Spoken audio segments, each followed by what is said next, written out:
One, we are live now. Yeah. Thank you so much, Sahiti. Thank you, Shield Pharma, for the help always.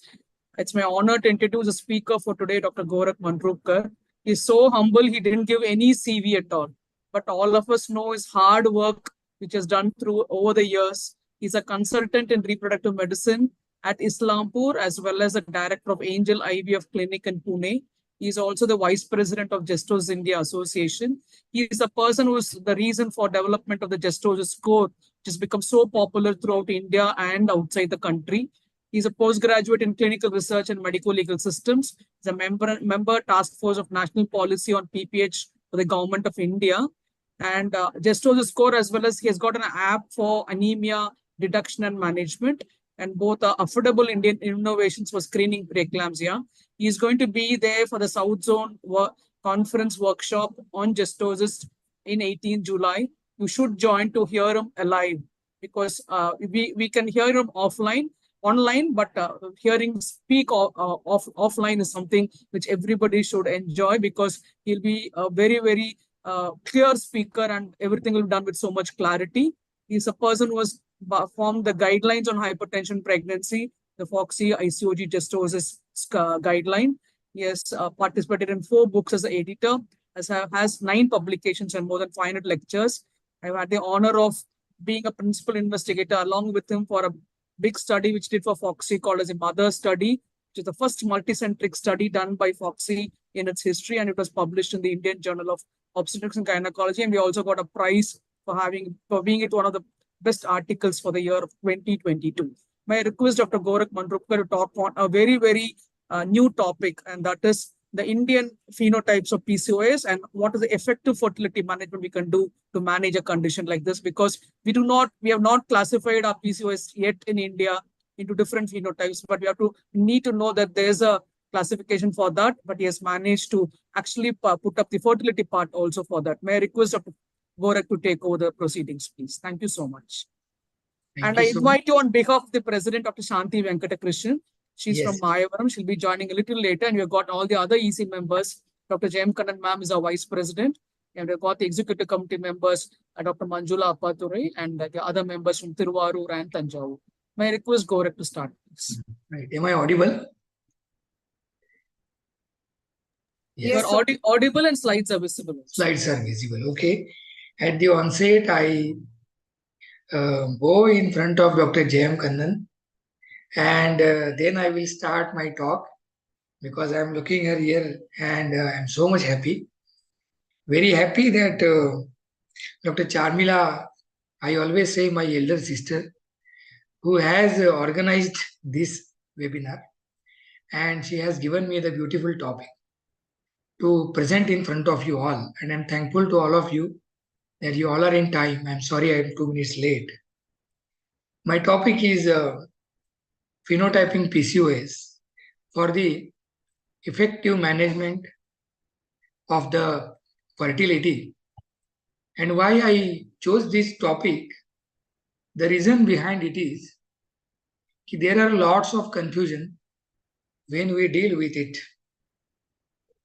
Initially, in 1990, when I have written purposefully as NIH Consensus Conference.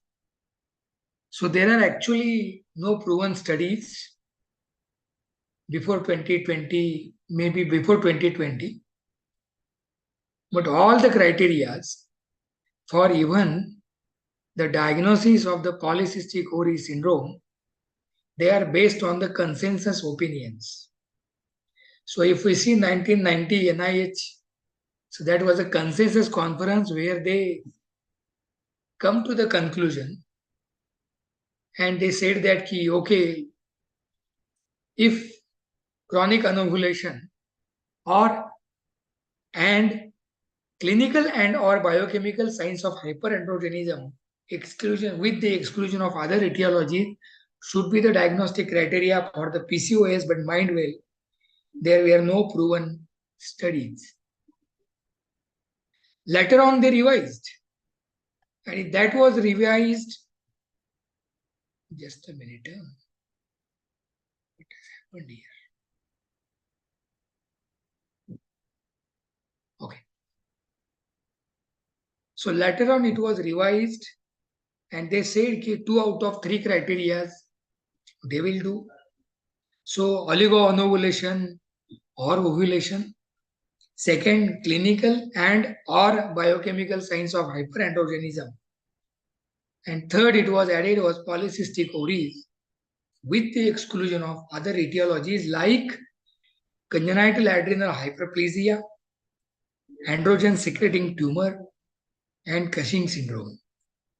Again, all of us might think why these three things are, or why these three things were especially called to exclude. The reason behind it is because if we understand the metabolic problem with hyperinsulinemia and the consequences, the metabolic problem with hyperlipidemia or with Cushing syndrome or even with the adult variety of the congenital adrenal hyperplasia because either hydroxylase or beta HSD problem or any androgen secreting tumor, they mimic like the syndrome, what we are calling it as polycystic ovary syndrome.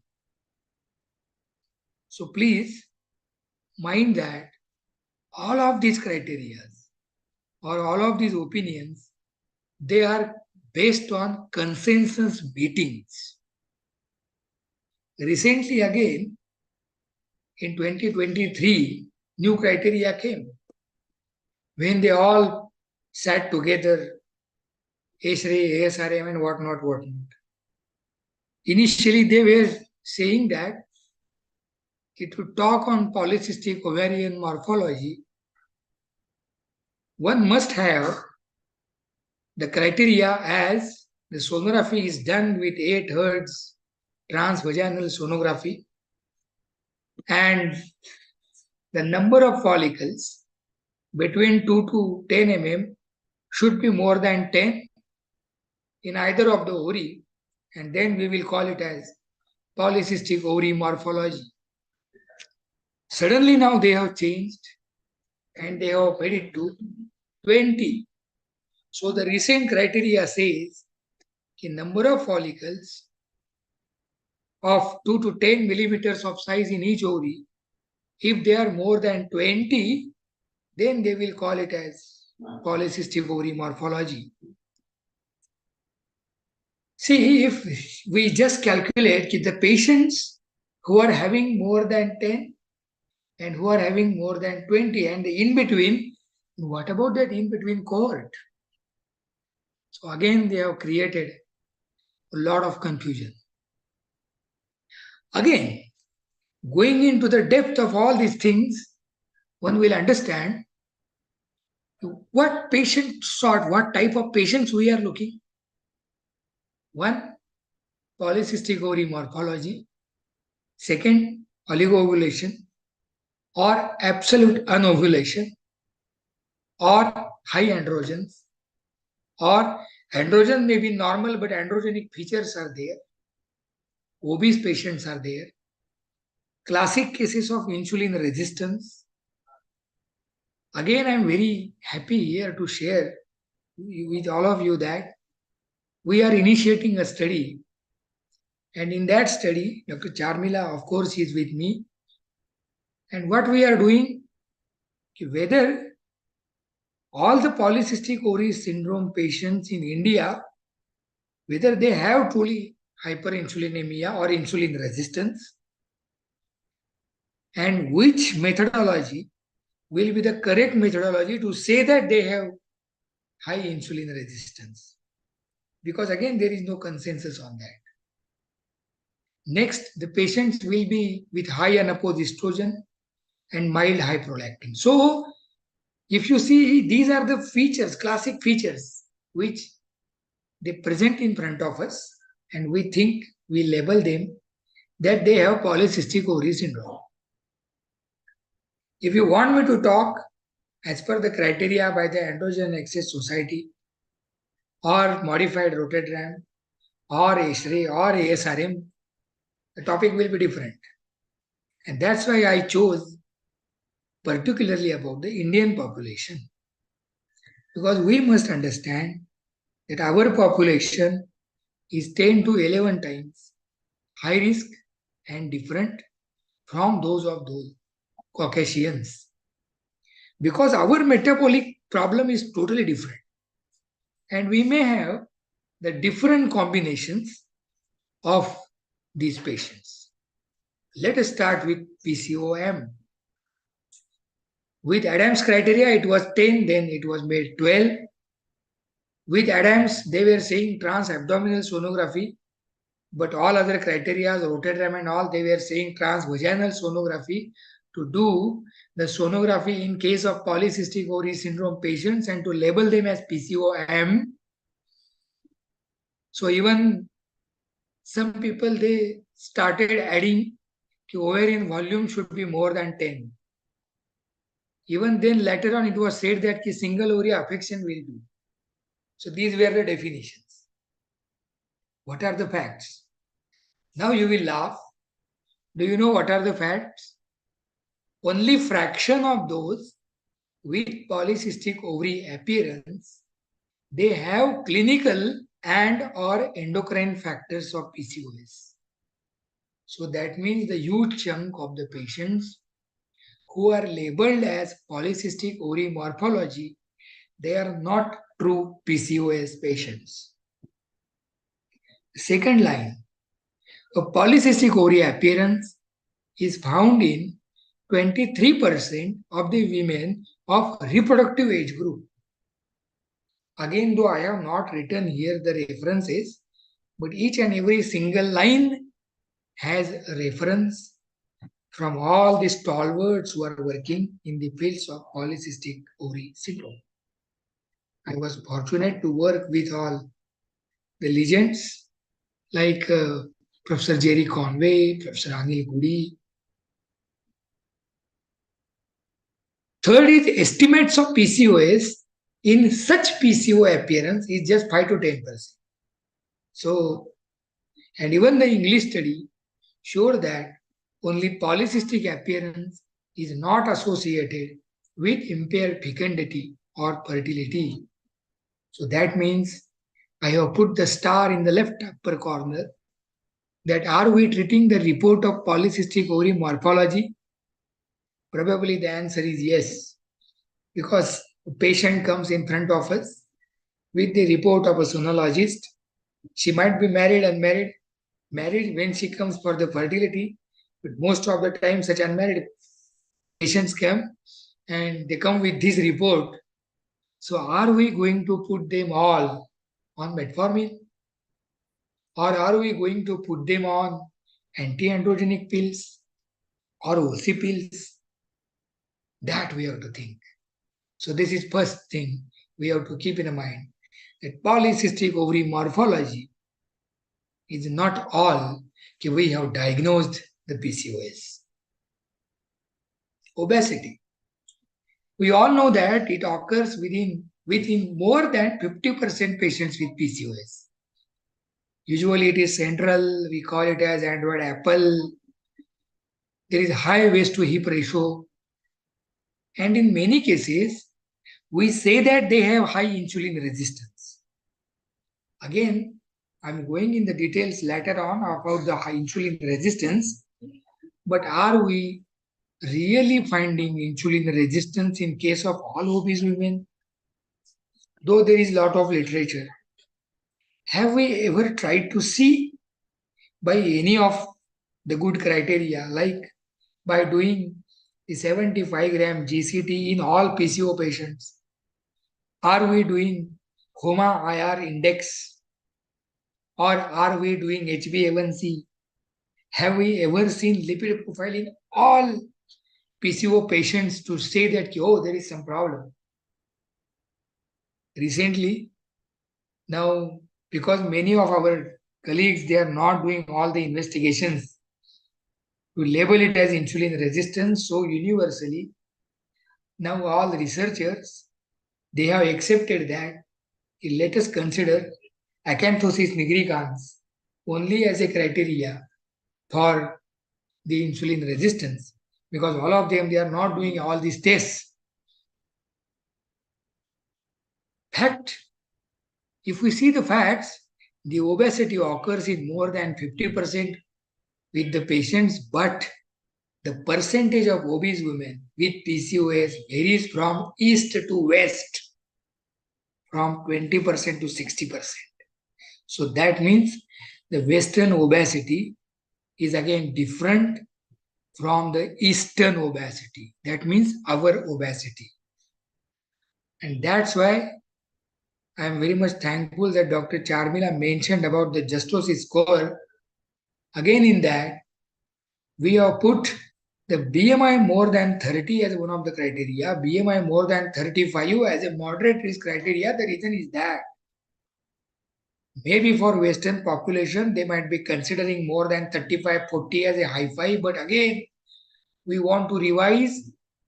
And if you see the recent Indian data, probably we are shifting from 30 to 25.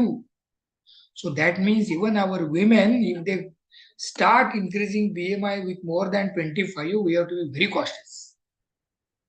So this is a mixed thing. Next thing about insulin resistance. So in obese women, 30% of the PCO, they have impaired glucose tolerance, while 7.5% to 10%, they have type 2 diabetes mellitus. But in non-obese, 10% of the PCO, they have impaired glucose intolerance, while 10% have type 2 diabetes mellitus. Means if we compare the diabetes in obese and non-obese, it is equally comparable. But if we see the true PCOS, it is more in obese than in non-obese. But again, purposefully I have kept that line, not in all. I work in Islampur, which is a part of a very rich belt of the Western Maharashtra. I work in Pune, where there is a mixed population. I work in Goa, where there is a totally different population who marries very late. They are fish eaters, like you, but they have the population like maybe comparable to you. And I work in another part where they use only single carbohydrate diet, a specific belt of the Konkan. But I have found that where they are using only single source of the carbohydrate, single carbohydrate diet, I am finding more and more PCOS there. I am finding more hyperandrogenic patients there. I am finding the patients with low FSH there. So this is a mixed population. So are we classifying our patients whether they have classic insulin resistance, whether they have classic hyperandrogenemia? Answer is no. You may think, why all these things you are mixing? Because after listening to them, then we will realize, oh, I am dealing with so many different populations in my population. So many different types of population in my given cohort. And this is ongoing research, as I was mentioning, about the AirPop study phase 1. Now, I want to draw attention about these abnormal lipoproteins. Do you know what is happening? With the high total cholesterol and high triglycerides, low LDL, HDL, the drug kinetics, they get altered. So when you are prescribing your patient with OC pills or with hyperandrogenic pills, even the metformin, even in the case of fertility, when you are giving them HMG, FSH, etc., are we thinking whether my patient has what type of lipid metabolism? Because unless until we have that knowledge, we cannot titrate or we cannot use the drugs or the specific dosages. You will say, is there any difference? Yes. And why I am telling that? The reason behind telling this is that's why, say, suppose there are 100 IVF consultants, 100 PCO consultants, all are using drospirenol, all are using spironolactone, all are using HMG, All are using RFSH, but few are getting good follicles, few are getting good embryos, and few have the name for the true success rate. Why? Because those who are analyzing the patient, estimating the patient in all these points of view, they will get good success. We are not thinking about this at all. I am not blaming because I am a part like you only, but we must use these definitions. Waste. Each and every patient who is attending our fertility clinic, we must take the waist circumference. TGs, HDL, blood pressure, fasting blood glucose, and 2-hour GCT. If you use this criteria, dyslipidemia may be seen up to 70%.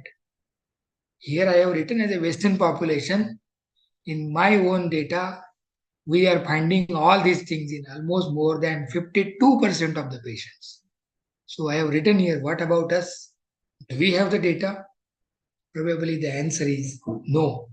Whatever we are talking on the Western data, Japanese data, and that's why in India, I am very pro metformin. The reason behind is this, because our population is different than their population.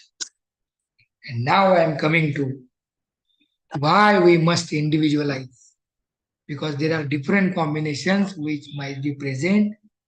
So what is our motto? That we have to understand what type of patient I am dealing with.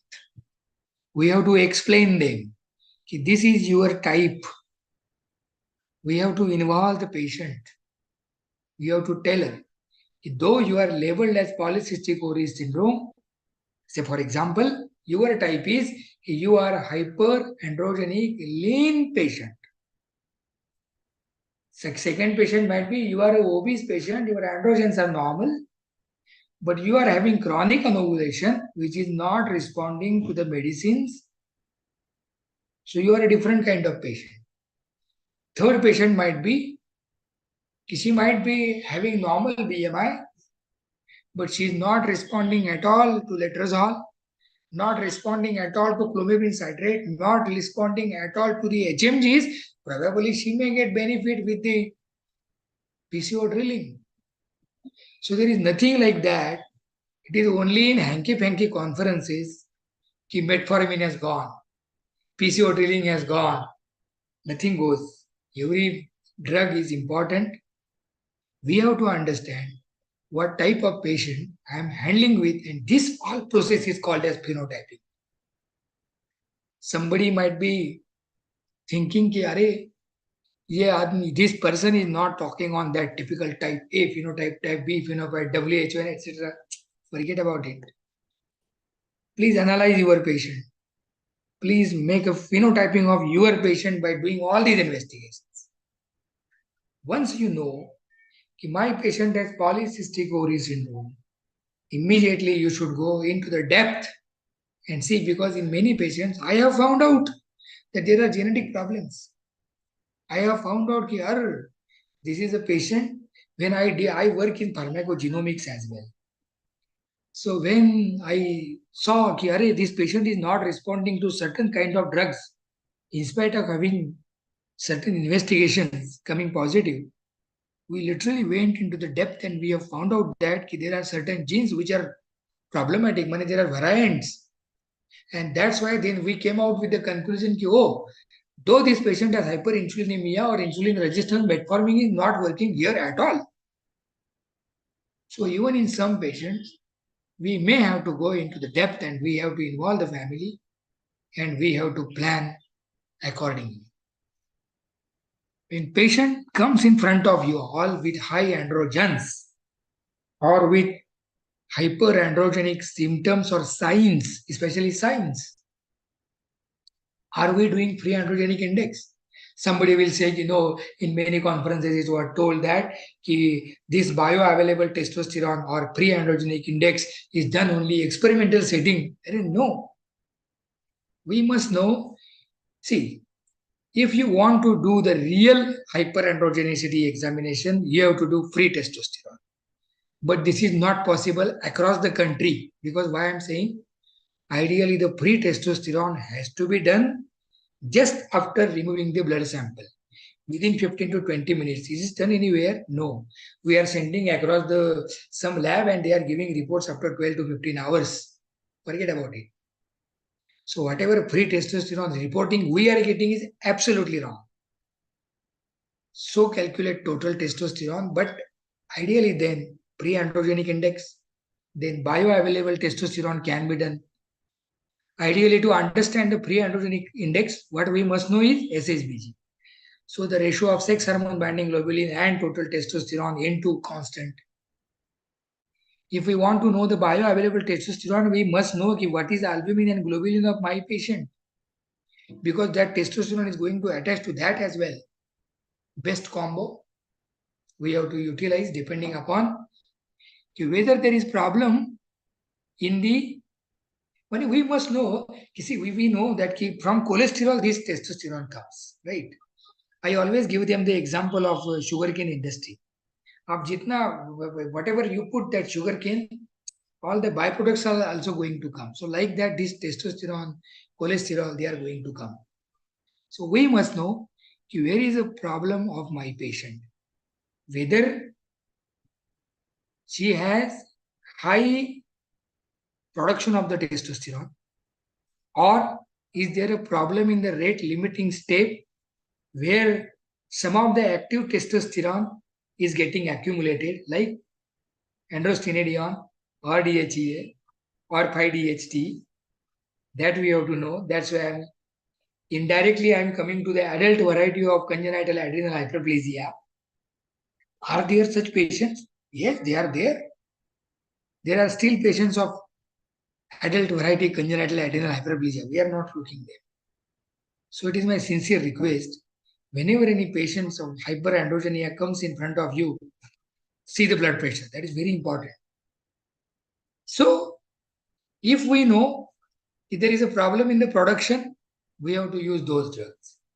If there is a problem in the rate limiting step, we have to work accordingly. If there is problem in the testosterone action, high proteins, exercise, yoga abhyas, do not see towards this yoga abhyas as something bad. We must see ki yes, this is also important.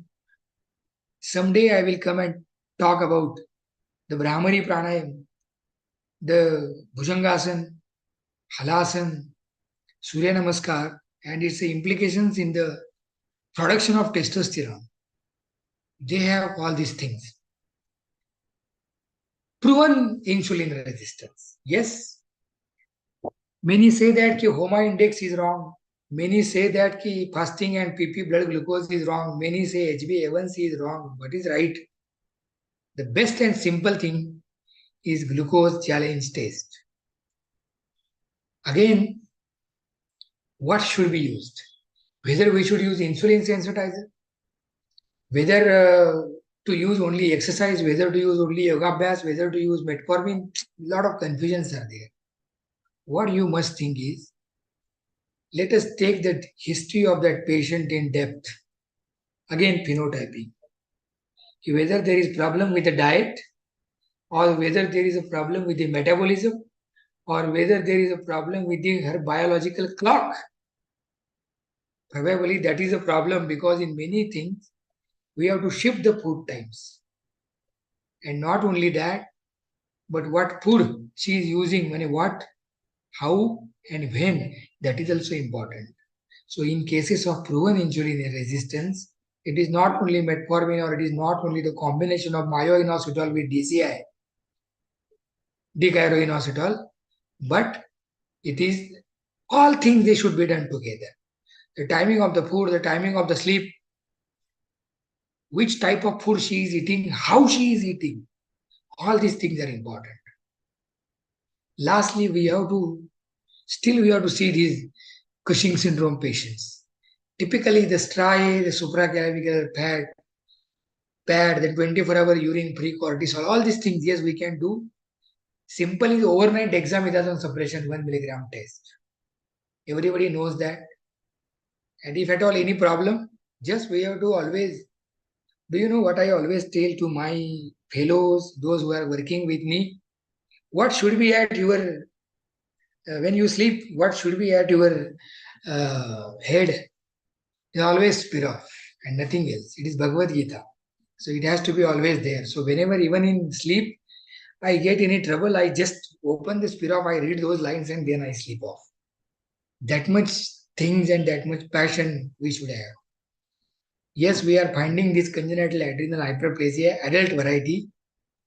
In India, in the cohort of 104,000 patients, there is a beautiful study which has shown that still there is incidence of 1 in 5,700, means 1 in 6,000 patients of PCOS, still there is congenital adrenal hyperplasia variety.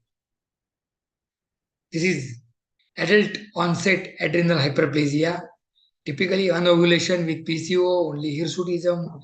There are raised androgen but no symptoms. Hello. Yeah. Oh, एक दोन minute. Early adulthood, sudden changes in the androgenic features. We have to keep in mind 17 OHP and ACTS stimulation tests. They are more confirmatory. Androgen secreting tumor, yes, that's why I always say that though we are doing the transvaginal sonography as a gynecologist, as an IVF consultant on our patients, we should get done one good abdomen sonography from a good sonologist. And I have informed all the sonologists where I send my patients to the specific them and I call them. I take their clinics. I tell them not to write in hurry polycystic ovary syndrome. Whatever you are finding, you write down your observations. This is the volume. These are the number of follicles. That's it. I will decide whether this fits in PCOS or not. You are a sonologist. You do sonography and you write your criteria. Do not advise anything. To do AMH, kindly, just one line, kindly correlate clinically. And then we will see. If you are suspecting any androgen secreting tumor, please mention on that. Whether it is associated with the ovary or adrenal gland or etc. Put all those things. But do not suggest us anything. We will see. You all might have thought, this person has not touched AMH at all.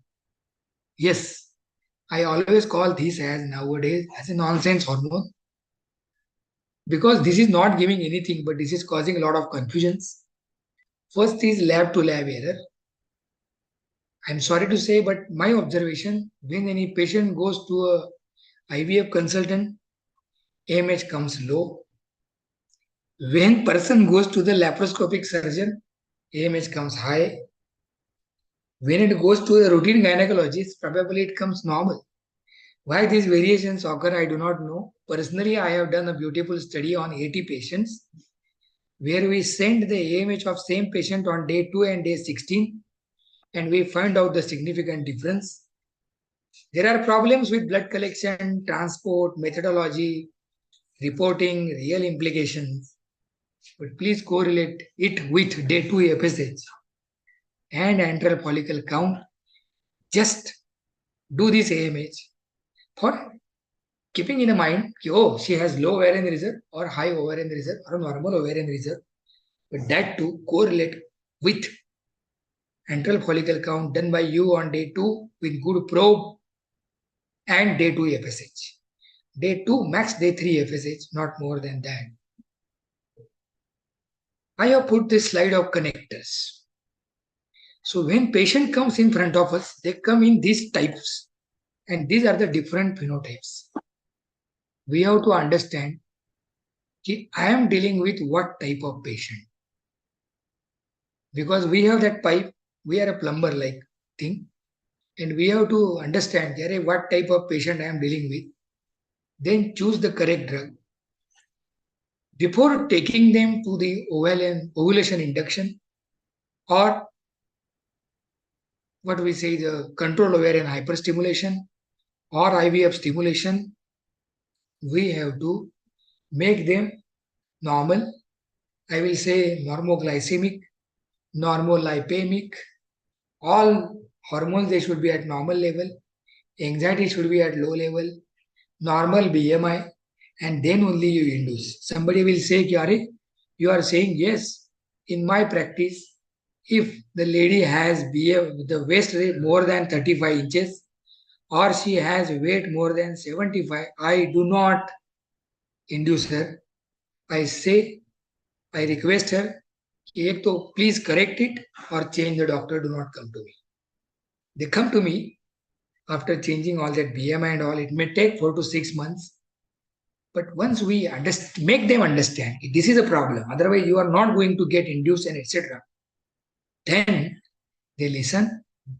So it is my sincere request to all of you that when any patient comes in front of you, then please do thorough investigations, understand what type of patient I am dealing with, make her classic phenotype, write down on your patient paper कि my patient is, for example, obese, hyperandrogenic, or even she is at risk to develop my ovarian hyperstimulation, or she is having anovulation at all. If you are getting any problem with CC, that such patients may get cystic tendency with clomipene citrate, write down on these papers. So by making correct phenotyping, then only you please select the patient for fertility and will get a good success rate. So I think I have not confused you, but I have made you inducting all investigations must be done, proper phenotyping must be done, and then only patient should be taken for the further ovulation induction. Thank you very much for patient listening. Thank you very much, Chamila doctor and society president, secretary, for inviting me. Thank you very much, all of you, for patient listening. And I'm open for the question and answers. Only my request is I'm going in OT, but we will be keeping this session on. Only I will stop my video, but I will be there for all these question and answers. Over to you. Thank you so much, Gorak. Thank you so much. It was thought-provoking, actually, because we tend to club all PCOS patients in one group, and then we are like left in the dark. There are some questions in the chat box. We'll just start with that first. Yes. No problem. Jayam madam has put a question. Free androgen is very difficult to get. I think you also accepted that. That Yes. the free androgen estimation is not, it's not so easily done correctly. And so we get wrong reports. Right. So that's why ideally we have to do total testosterone, that to fasting, along with serum albumin, globulin, and sex hormone binding globulin. And then we have to calculate free androgenic index as well as bioavailable testosterone. And depending upon that, we have to make the further testing. See, suppose there's a clinical evidence of hyperandrogenism in the form of hirsutism. Would you want to do the blood test? Yes, definitely I would like to do, because then we come to know whether it is the production or whether it is the available testosterone that is causing hypersensitive reaction. Like probably there are certain patients who are hypersensitive to that available testosterone. So even in them with normal testosterone, there will be a problem. Okay. These are the classic patients where high protein diet and even anti-androgenic medicines, they will be of good help in these patients. Because if we reduce the hypersensitivity to the testosterone, then yes, definitely we get good results in such patients. So basically it is like, even if she's got hirsutism, you should do a biochemical evidence for the levels of androgens to know how much you can treat her with a particular drug to see whether that's right. Anti-androgen pills you want to give, or you say like high protein diet, like changing the diet pattern, all that will alter her androgen index. Is that right? Yeah, absolutely right. And even I'm finding a good comment of Dr. Anu. Yes, even I think she is using that pre-androgenic index. And yes, if we do that now, Absolutely, we can see there is a problem while using the anti-androgenic drugs. What happens? Because we are not a routine endocrinologist, so many a times we use the drug mainly drosperinone or cyproteol. Okay. But we must get acquainted to use flutamide. We must get acquainted to use the spironolactone derivatives as well. In cases where it is required, we have to use these anti-androgenic drugs along with good amount of proteins and good amount of exercise. Together, really, I have a series of patients where from testosterone 1995 we have taken it to 20 in 2 months. And then we have done the induction and got the good results. So this is very important. And as Dr. Chandrika Madam has written a comment, day by day the phenotypes are changing. Yes, I agree. And that's why I always request do not go in the specific A, B, C, D. It is better that what type of patient I am dealing, that is important. So, Jay Madam has asked, is there a phenotypic orientation for the male counterpart of PCOS? Have you seen that in your studies? Yes, they are there. Again, when I work in this Pune area, there I am finding the patients with low testosterone, obesity, with high blood pressure that is related to necrospermia and even high DNA index. Okay. Okay. And what is the smallest size of follicle you will take for counting for PCOS? That is also Jayam Madam's question. Right. Then we will take as a 2 to 9 millimeter. Okay. So ideally, the criteria what is being given there, we have to take it 2 to 9. Okay. And Dr. Sukant Kumar has asked, with respect to pharmacogenomics, what are the frequent genes you found in the PCOS in those populations you studied? Specifically, he is mentioning metformin resistance. Yes, actually, I may not be able to exactly give the names, but there are variants where we are finding certain patients are, when they are having specific variants, where we are finding that these are repeated in these patients where metformin is actually not working at all. That is the problem. Okay. Dr. Malati, can you unmute yourself and ask this question because it's quite incomplete? A lean patient with PCOS only and married for 4 years. So mainly the fertility part you are asking, Dr. Malati? Sakiti, you can unmute. Yes, ma'am. Dr. Malati from Srirangam. Yes, ma'am. Good evening. Good evening. Today What is I have actually seen a a question? patient, ma'am. She's Yeah, married Good evening. yes, ma'am. The patient is married since 4 years, ma'am. Yes. She came to me for primary infertility only. She has only Okay. PCOS in the scan finding. She has no obesity is not there. Hyperandrogenism is also not there. Only irregular the scan cycles, finding is PCOS. ovulatory ma'am, dysfunction. no. Then she said, yeah, this is what Gorak No, said in his ma'am. first slide. You don't read the report. Don't read the report. Okay, ma'am. That's what he said. Yes. See, if she needs to have infertility, she needs to have ovulatory dysfunction, she needs to have hyperandrogenism before you put her into the PCOS category. It is not only the ovarian pathology. There's nothing like an ovarian pathology. It's a multi-system disease, so you cannot call it as an ovarian disease. Yes, absolutely. See, there was one patient who was failed when she gave the long form of the PCOS as polycystic ovarian disease. This is polycystic ovary disease or polycystic ovary syndrome. The ovary has very less to do with it. See, because we are dealing with ovary and we are dealing with infertility, so we are more worried about the ovary. But otherwise, Yes. it is a multi-system disorder and it is a metabolic problem. Metabolic. That we have to understand. Yes. And Dr. Sugant Kumar has made that comment, like we should find a common thread in PCOS. A minor mutation may be responsible for such diversity. I think we should do in the future, Gorak. We'll do that also. Yes, absolutely. We should do the study. First, initially, what we can do is, as I said, air pop phase 1, that will give us an idea what type of insulin resistance is there in our population. and whether it is different from our the South Indian population to the Western Maharashtra population to the North Indian population. Yes. Because in that study, you remember, we are going to compare all those three.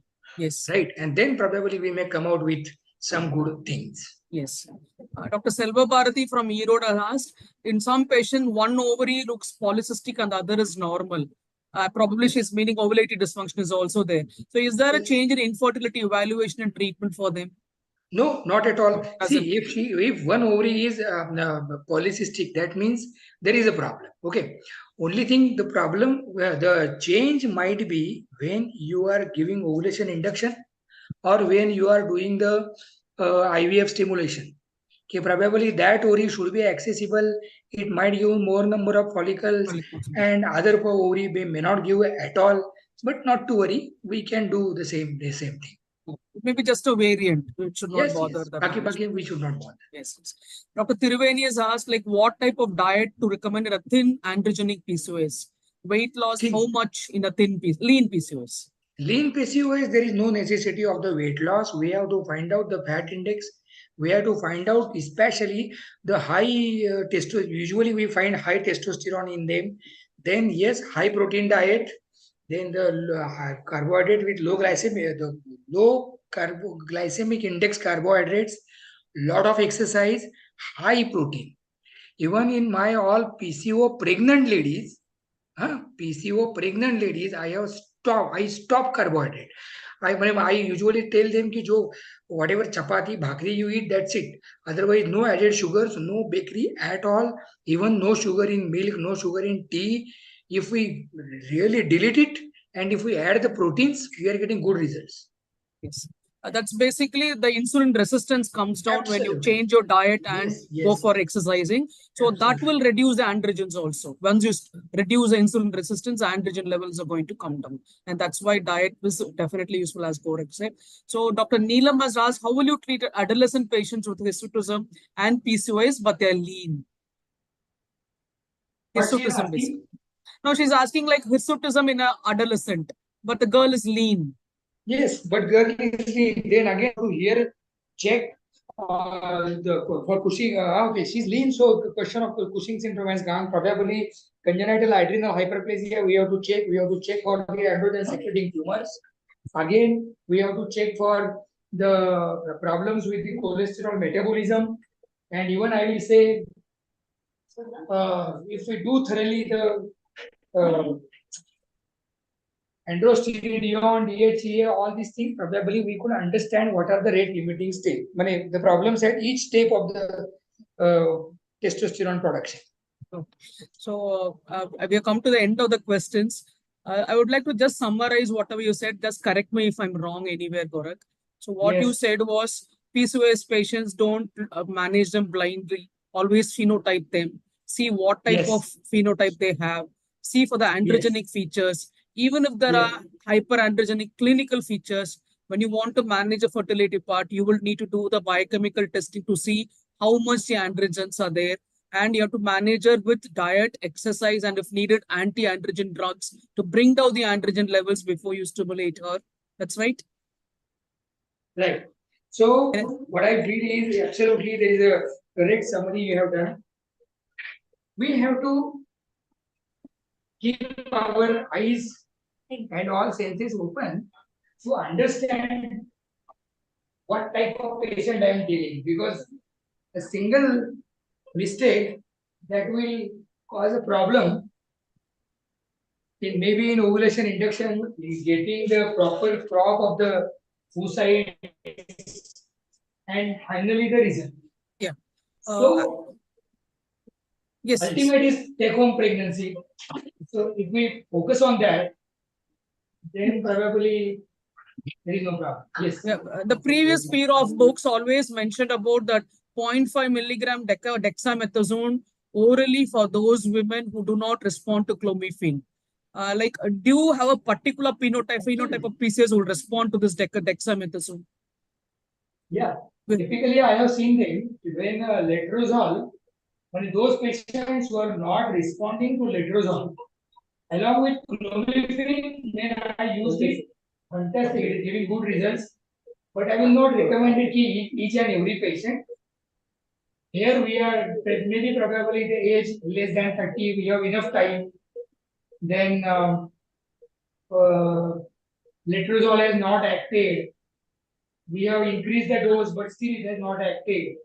And clomiphene is not giving cysts. Then probably in such patients, yes, I agree. But I will not advocate it as a routine. I will say yes, as a trial and error or as what they have given. Only in failures of such ovulation induction we can do this. Okay. So for the future, we would like you to come back and give us a talk on which is that ovarian stimulating drug or which type of phenotype. Yeah.